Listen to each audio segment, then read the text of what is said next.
Hi guys, मैं गोविंद त्रिपाठी। आप लोगों को पहले पे तो बहुत कॉन्ग्रेचुलेशंस और बधाई कि आप लोगों की जो जर्नी थी नीट की, इसको आप लोगों ने मेहनत करके और स्टडी करके पूरा किया। लेकिन क्या होता है ना कि जैसे अभी 10 दिन बाकी है नीट को, तो इन दिनों आखिरी दिनों में ना जैसे टिप्स की बहुत ज़रूरत पड़ती है। तो जो लोग जैसे नीट जो पास कर लिए हैं या जो उसको दे चुके हैं, उनसे जो अगर आप टिप्स लेंगे तो बहुत कारगर साबित होती है। तो जैसे जो मेरे कलीग्स हैं, सहपाठी हैं, उनका मैं वीडियो रिकॉर्ड किया हूँ और वो आपको एक टिप्स देंगे। तो आइए वो टिप्स को देखते हैं। Hello everyone.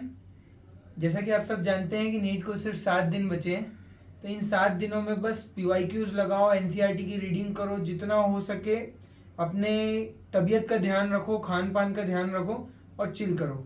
All the best. तो गाइस, आप सभी जानते ही हैं कि नीट 2025 में अब कुछ ही समय रह गया है। तो मेरी आपसे बस यही सलाह रहेगी कि जो आप कर रहे हैं वही करते आएँ। जैसे रिवीजन चल रहा है आपका तीनों सब्जेक्ट का, वो करते रहें। किसी भी एक सब्जेक्ट को छोड़ना नहीं है। फिजिक्स हो गया, केमिस्ट्री हो गया, बायोलॉजी हो गया, तीनों को अच्छे से करना है। बायोलॉजी में अच्छे से सब चीज़ों को वापस जल्दी जल्दी रीड करना है, या जैसे भी आप कर रहे हैं वैसे ही ओल्ड पैटर्न को ही फॉलो करना है। जैसे आप पढ़ते आ रहे हैं वैसे ही फॉलो करते रहना है। मोटिवेटेड रहना है, स्ट्रेस बिल्कुल नहीं रहना है। स्ट्रेस बिल्कुल भी दिमाग में आने नहीं देना। अगर स्ट्रेस आ गया तो कैसे भी करके वीडियोस होगा, यूट्यूब में वीडियोस हैं, या तो कैसे भी अपने फैमिली से, अपने पेरेंट्स से बात करके उस स्ट्रेस को दूर करना है, मोटिवेटेड रहना है। And all the best for NEET 2025। Thank you. Exam is within 7 to 10 days.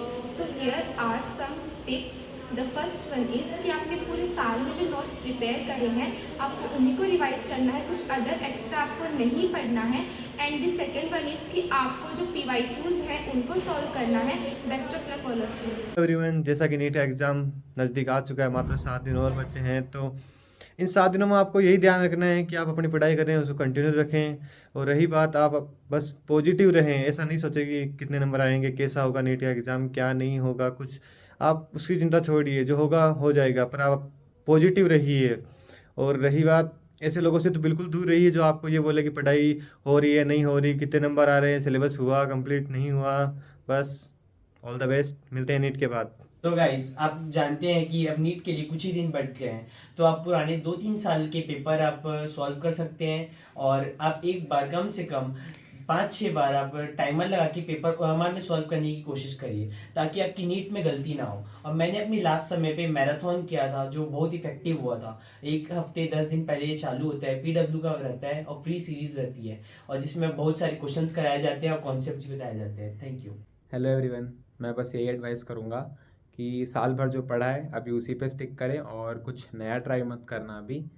और ख़ुद पे पूरा कॉन्फिडेंस रखो, अच्छे से रिवाइज करो, और एग्ज़ाम रूम में खुद पे सेल्फ डाउट बिल्कुल मत करना। साल भर मेहनत की होगी, आराम से निकलेगा। All the best. जैसा कि आप सभी को पता है कि नीट एग्ज़ाम के अब केवल 10 दिन ही बचे हुए हैं, तो इन 10 दिनों में आपको पेपर सॉल्व करने हैं और उसका एनालिसिस, मेन फोकस एनालिसिस पे होना चाहिए और रिवीजन पे मेन फोकस होना चाहिए। तो जैसा कि आप लोगों ने देखा, इतनी अच्छी अच्छी टिप्स मिली हैं आप लोगों को, इससे आप लोगों को कुछ तो हेल्प मिलेगी। और अगर मेरा आप ओपिनियन जाने, मेरी टिप्स अगर जाने, तो मेरा एक फॉर्मूला था ART, जिसमें एनालिसिस, रिवीजन एंड टेस्ट। जैसे आप लोग एक टेस्ट दे रहे हैं, उसकी आप एनालिसिस करेंगे। एनालिसिस से जो आपको एक पता चलेगा कि यहाँ मेरा वीक है, क्योंकि आखिरी समय पे आप लोग सिर्फ टेस्ट दीजिए, टेस्ट देने से ही आपका आगे बढ़ेगा। उसका आप रिवीजन करिए, तो ये आर्ट आप अगर फॉलो करेंगे तो आपका मार्क्स जो है ग्रो कर सकता है। और ऑल द वेरी बेस्ट आप लोगों को नीट के लिए। Thank you.